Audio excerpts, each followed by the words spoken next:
Supreme court का महत्वपूर्ण फैसला, बैंक ऋण समझौते के बाद आपराधिक कार्रवाई समाप्त। नमस्कार दोस्तों, आज हम लोग बात करेंगे एक ऐसे ही महत्वपूर्ण फैसले जिसे सुप्रीम कोर्ट ने 3 अक्टूबर 2024 को सुनाया।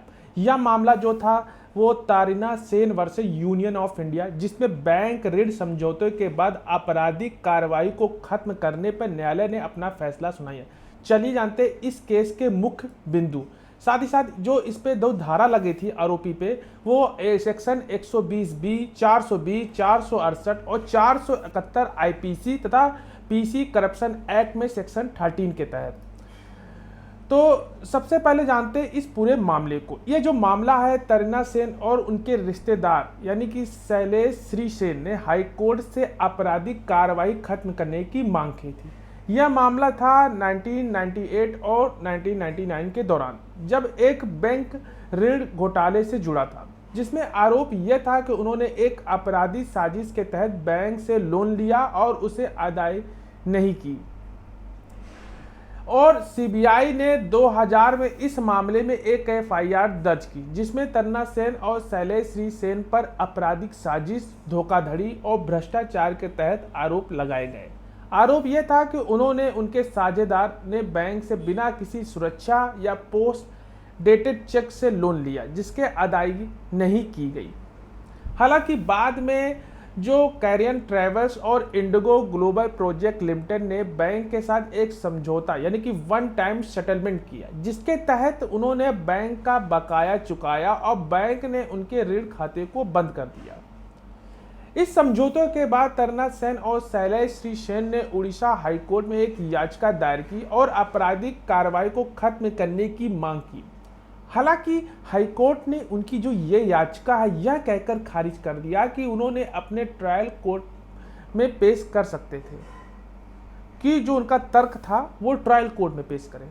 सुप्रीम कोर्ट ने अपील करने पर कोर्ट ने यह कहा कि इस मामले में कोई गंभीर अपराध नहीं था और इसे केवल एक निजी विवाद माना जा सकता है। कोर्ट ने कहा जब कोई वित्तीय या व्यावसायिक विवाद समझौते के जरिए हल हो चुका है तो आपराधिक कार्रवाई को जारी रखना सही नहीं होगा।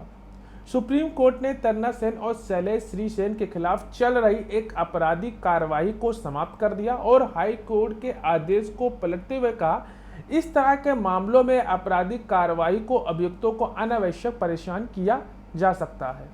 यह जो फैसला है हमें यह सिखाता है कि अगर वित्तीय विवाद का निपटारा हो चुका है और कोई गंभीर आपराधिक इरादा ना हो तो ऐसे मामलों में न्यायालय से राहत मिल सकती है। साथ ही साथ फैसले में जो कानूनी महत्व था, आइए वो जानते हैं। सुप्रीम कोर्ट के इस फैसले का जो कानूनी महत्व कई पहलुओं पर आधारित है। इसके कुछ मुख्य बिंदु हैं, जिसमें जो पहला है वित्तीय और व्यावसायिक विवादों में आपराधिक कार्रवाई को समाप्त करना। यह फैसला स्पष्ट करता है जब किसी मामले में वित्तीय या व्यावसायिक विवादों और दोनों पक्षों के बीच समझौता हो जाए, जैसे कि बैंक ऋण का निपटारा, तो ऐसे मामलों में आपराधिक कार्रवाई को जारी रखना उचित नहीं है। कोर्ट ने यह सिद्धांत स्थापित किया कि इस प्रकार के जो मामलों में जहां अपराध निजी और आर्थिक प्रवृत्ति का हो तो सभी पक्ष समझौतों के लिए सहमत हो आपराधिक कार्रवाई को अनावश्यक है। धारा 482 सीआरपीसी के तहत उच्च न्यायालय की शक्तियों का उपयोग। इस फैसले में सुप्रीम कोर्ट ने धारा 482 सीआरपीसी यानी कि आपराधिक प्रक्रिया संहिता के तहत उच्च न्यायालय की शक्तियों को धारा भी स्पष्ट किया। कोर्ट ने कहा कि उच्च न्यायालय उन मामलों में आपराधिक कार्रवाई को समाप्त करना चाहिए जहां विवाद प्रकृति निजी हो और उनका निपटारा हो चुका हो। यह न्यायिक शक्ति का इस्तेमाल अनुचित आपराधिक कार्रवाई को रोकने के लिए किया जाना चाहिए ताकि अभियुक्तों को अनावश्यक कष्ट ना हो। तीसरा पॉइंट इसमें महत्वपूर्ण यह था कि महिलाओं के अधिकार और न्याय का सिद्धांत। इस मामले में सुप्रीम कोर्ट ने महिलाओं के अधिकारों की रक्षा यह मानते हुए कि तारिना सेन और शैलेश श्री सेन उनके रिश्तेदारों के खिलाफ मामले को घसीटा गया था, जबकि उनका सक्रिय रूप से कोई भी अपराध में शामिल होना साबित नहीं हुआ। इस प्रकार कोर्ट ने इस तरह के मामलों में अभियुक्तों के खिलाफ बिना पुख्ता सबूत के आपराधिक कार्रवाई को जारी रखने का खिलाफ निर्णय दिया। दंडनीयता का अभाव। सुप्रीम कोर्ट ने यह भी माना कि इस मामले में समझौतों के बाद अभियुक्तों की सजा की संभावना बहुत कम थी, इसलिए आपराधिक मुकदमे को जारी रखना उत्पीड़न के समान होता है। यह फैसला संकेत देता है कि ऐसे मामलों में जहां सजा की संभावना अत्यधिक क्षीण हो वहां आपराधिक कार्रवाई को समाप्त कर देना चाहिए। और पांचवा, न्याय प्रणाली के समय संसाधनों की बचत। इस फैसले में न्यायालय ने यह सुनिश्चित किया कि न्याय प्रणाली का समय और संसाधन अनावश्यक मुकदमों को बर्बाद न हो। इस प्रकार के मामलों में समझौतों के बाद आपराधिक कार्रवाई को समाप्त करने में अदालतें अधिक गंभीर और जरूरी मामलों पर ध्यान केंद्रित कर सकेगी।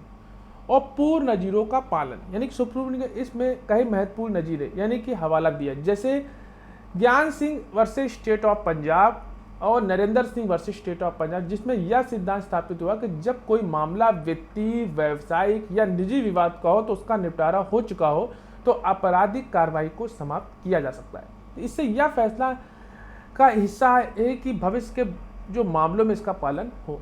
तो ओवरऑल कंक्लूजन ये निकला दोस्तों कि सुप्रीम कोर्ट का यह फैसला इस बात पर जोर देता है कि न्यायिक प्रणाली को उन मामलों में आपराधिक कार्रवाई को जल्दी से समाप्त कर देना चाहिए जहां विवाद प्रकृति निजी या आर्थिक हो और सभी पक्ष समझौते के लिए सहमत हो। इस प्रकार न्याय की मंशा को पूरा करते हुए अभियुक्तों को अनावश्यक रूप से परेशान होने से बचाया जा सकता है और अदालतों का समय, संसाधन महत्वपूर्ण मामलों के लिए बचाया जा सकता है। आशा करते हैं ये वीडियो आपको अच्छा लगा होगा। लाइक, शेयर, कमेंट करना मत भूलिएगा। इस जजमेंट का केस टाइटल मैं डिस्क्रिप्शन बॉक्स में दे दूंगा, आप जाकर वहाँ इसको पढ़ सकते हैं। कोई रिलेटेड कोई भी क्वेरी हो, केस से कोई भी क्वेरी हो तो आप दिए गए व्हाट्सएप नंबर में डायरेक्ट कॉन्टैक्ट भी कर सकते हैं। मिलते हैं नेक्स्ट वीडियो में, तब तक के लिए धन्यवाद।